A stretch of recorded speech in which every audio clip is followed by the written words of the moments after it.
एक दिन तुम्हें खुद पता चल जाएगा कि कौन तुम्हारा अपना है और कौन तुम्हारा पराया है। इसलिए दोस्तों, दूसरों पर भरोसा करने से पहले आप ये बात जान लें कि आप दूसरों पर भरोसा कर रहे हो, कहीं खुद पर कुल्हाड़ी तो नहीं मार रहे हो, अगर खुद का नुकसान तो नहीं पहुंचा रहे हो। अगर दूसरों का भरोसा करना इतना महत्वपूर्ण हो गया है तो फिर खुद का दिमाग क्यों नहीं चलाते हो? खुद की दिमाग से सोची हुई बातें क्यों नहीं सोचते हो कि हम आखिर गलत क्या कर रहे हैं और सही क्या कर रहे हैं? अगर दूसरों की बातों में आकर अगर तुम्हें ऐसा लगता है कि हम सही कर रहे हैं तो फिर तुम धोखा क्यों खा जाते हो? अगर तुम्हें ऐसा लगता है कि हम दूसरों की बातों में आकर एकदम सही फैसला ले लेते हैं तो दोस्तों, आज से ये करना बंद कर दो, क्योंकि आज से तुम अपने मन की खुद की सुनो, ना कि कोई और रिश्तेदारों की। अगर तुम रिश्तेदारों की या दोस्तों की सुनोगे तो दोस्तों, हमेशा तुम धोखा ही खाओगे। अगर धोखा नहीं खाना है तो आज से अभी से अपने मन की बात सुनो, ना कि कोई रिश्तेदारों की। इस बात की गारंटी से कहते हैं, ज़िंदगी में कभी भी धोखा नहीं खाओगे। जिस दिन तुम अपने मन की सुनने लगोगे, ना ही रिश्तेदार और ना ही दोस्त तुम्हें कोई भी धोखा या छल नहीं पाएगा। ये हमारे गौतम बुद्ध के विचार हैं। दोस्तों, अगर तुम्हें ऐसा लगता है कि अगर तुम दूसरों की बात नहीं मानोगे तो तुम आगे नहीं बढ़ पाओगे, लेकिन ऐसा कुछ भी नहीं है। दोस्तों, आप अपना हथियार तो भूल ही जाते हो, क्योंकि आपका खुद का हथियार है आपका मन। जो अगर हमेशा अपने मन की सुनोगे तो आप ज़िंदगी में कभी भी धोखा किसी से नहीं खाओगे। सबसे अहम बात है, तुम्हें खुद पर ध्यान देना है। लोग क्या सोचते हैं और क्या समझते हैं, ये सब आज से बंद कर दो। सोचना समझना सब कुछ छोड़ दो, क्योंकि जिस दिन तुम खुद पर ध्यान देना सीख जाओगे उस दिन लोग तुम तरफ झुकना भी सीख जाएंगे। अपने मन पर काबू करना सीखो और लोगों को खुद पर झुकाना सीखो। महात्मा गौतम बुद्ध ने आज बहुत ही विशेष बात बताई है, जो हजारों साल पहले बताई थी। अगर उस बात आप अपने मन पर और ध्यान लगाकर सुनोगे तो आपको शायद कोई भी कष्ट नहीं दे पाएगा, क्योंकि आपको बहुत सारे लोग ऐसा समझते हैं कि निकम्मा है, नाकारा है, ये तो कुछ भी नहीं कर सकता है, आवारा फिरता रहता है और एक कामचोर है। दोस्तों, जब तक लोग तुम्हारे बारे में ये सब सोचेंगे तो तुम हमेशा परेशान ही रहोगे। तुम्हें ऐसा क्यों लगता है कि हमारी हर बात में लोगों की सलाह ज़रूरी है? जब तक तुम्हारे दोस्त यार या रिश्तेदार तुम्हारे फैसले में कोई फैसला नहीं ले लेते हैं तो तुम्हें ऐसा क्यों लगता है कि वो बात अधूरी है? ऐसा कुछ भी नहीं है। हमारे गौतम बुद्ध ने कहा है, जिस दिन तुम खुद पर फैसला करना सीख जाओगे और अपने मन की बात करना सीख जाओगे, उस दिन लोग झुकते चले जाएंगे। जिस दिन तुम अपने मन की बात सुनना सीख जाओगे उस दिन लोग तुमसे कहना भी सीख जाएंगे कि ये कभी निकम्मा और आवारा फिरता रहता था। हम आपको कुछ पॉइंट बताते हैं, शायद आपको समझ में आ जाए। पहला पॉइंट है, आप खुद को जानो, ना कि दूसरों को। यही तो हमारे गौतम बुद्ध ने कहा है। गौतम बुद्ध ने फिर अपने शिष्य को एक कहानी सुनाई कि अगर तुम्हें कोई भी बात समझ में ना आए तो हमसे पूछ लेना। एक दिन गौतम बुद्ध के पास एक शिष्य आया और शिष्य ने अपने गुरु गौतम बुद्ध से कहा, गुरुजी, मेरी कोई भी इज्जत नहीं करता, ना ही कोई मेरी बात मानता है। उसकी बात सुनकर गौतम बुद्ध मुस्कुराए।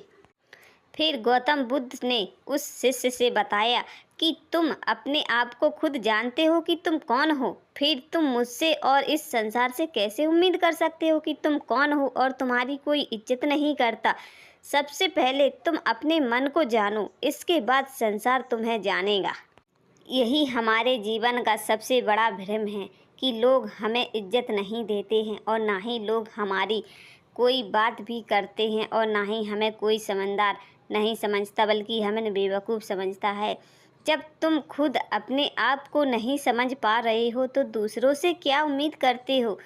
इसलिए हमारे गौतम बुद्ध ने कहा है, पहले खुद को जानो, लोग तुम्हें समझते चले जाएंगे।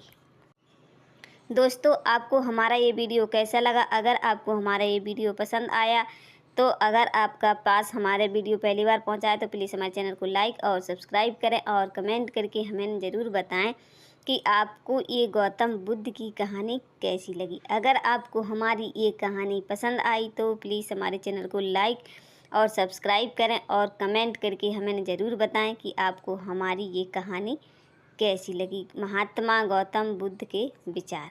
आइए सुनते हैं इस कहानी के द्वारा। हमें कमेंट करके फिर से ज़रूर बताएं। और एक दिन गौतम बुद्ध अपने शिष्य के साथ एक गांव से निकल रहे होते हैं। तभी वहां पर एक आदमी आ जाता है और गौतम बुद्ध के सामने आकर खड़ा हो जाता है। उसे देखकर गौतम बुद्ध खड़े हो जाते हैं और मुस्कुराते हुए उस व्यक्ति से पूछने लगते हैं, क्या हुआ भाई, तुम क्यों खड़े हो गए हो? जब गौतम बुद्ध ने उस आदमी से पूछा तो पता है उस आदमी ने क्या जवाब दिया। उसे देखकर ऐसा नहीं लगता कि शायद उसे साधुओं की पहचान नहीं है, लेकिन लगता तो ऐसा है जैसे कोई एक पागल है। क्योंकि जब गौतम बुद्ध और उनके शिष्यों को एक नदी किनारे जाते हुए देखा तो वो जोर जोर से हंसने लगता है। इस हंसने का रहस्य क्या है, आइए हम बताते हैं आप सबके सामने। जैसे ही वो इंसान गौतम बुद्ध को और उनके शिष्यों को देखकर जोर जोर से हंसने लगता है, उस आदमी की बात सुनकर गौतम बुद्ध के पास जो शिष्य थे उन्हें बुरा लग गया और वो जोर से क्रोधित होने लगे। फिर उस आदमी के पास जाते हैं और उस आदमी को बुरा भला कहने लगते हैं कि तुम्हारी हिम्मत कैसे हुई हमारा मजाक बनाने की। फिर गौतम बुद्ध आते हैं और अपने शिष्य को समझाने लगते हैं।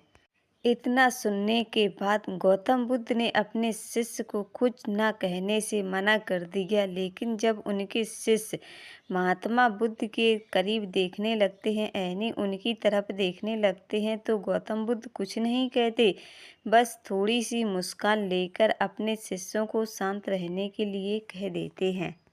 जब गौतम बुद्ध कुछ नहीं बोले तो ये बात उनके शिष्य को बहुत बुरा लगा और वो गौतम बुद्ध को छोड़कर जाने लगता है। जब गौतम बुद्ध ने पूछा अपने शिष्य से आखिर बात क्या हुआ, तो शिष्य ने कहने लगा, गुरुजी, अगर हमारा हर कोई राह चलता आदमी ऐसे ही मजाक बनाता रहेगा और आप कुछ नहीं कहोगे तो मुझे आपके साथ नहीं जाना है।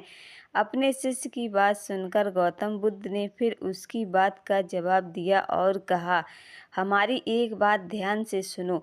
अगर हम रास्ते पर जा रहे हों और कोई भी व्यक्ति हमें तोहफा दे और हम उस तोहफे को कबूल नहीं करें तो वो तोहफा किसका होता है? फिर शिष्य ने कहा, गुरुजी, अगर कोई तोहफा हमें देता है, अगर हम उस तोहफे को कबूल नहीं करते तो वो तोहफा उस देने वाले का होता है। तो गौतम बुद्ध ने कहा, वही तो हमने किया है। वो हमें क्रोध देना चाहता था, वो हमारा मजाक बनाना चाहता था, लेकिन हमने उसकी बात का जवाब नहीं दिया, तो अब वो क्रोध और तोहफा किसका हुआ? फिर गौतम बुद्ध की बात शिष्य समझ गया। कहा, गुरुजी, हमने उनका क्रोध नहीं लिया और गुस्सा भी नहीं लिया, तो वो उसका तोहफा यानी उसका गुस्सा और क्रोध उसी के पास रह गया।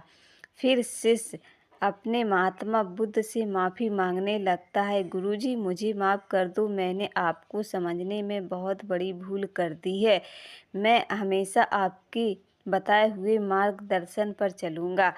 दोस्तों, आपको इस कहानी से क्या सीख मिलती है, हमें कमेंट करके ज़रूर बताएं। आपके पास हमारी वीडियो पहली बार पहुंच रही है तो प्लीज़ हमारे चैनल को लाइक और सब्सक्राइब कर देना और हमें कमेंट करके ज़रूर बताएं कि आपको हमारी ये कहानी कैसी लगी। तो चलिए बिना देरी करते हुए फिर मिलते हैं नेक्स्ट वीडियो में।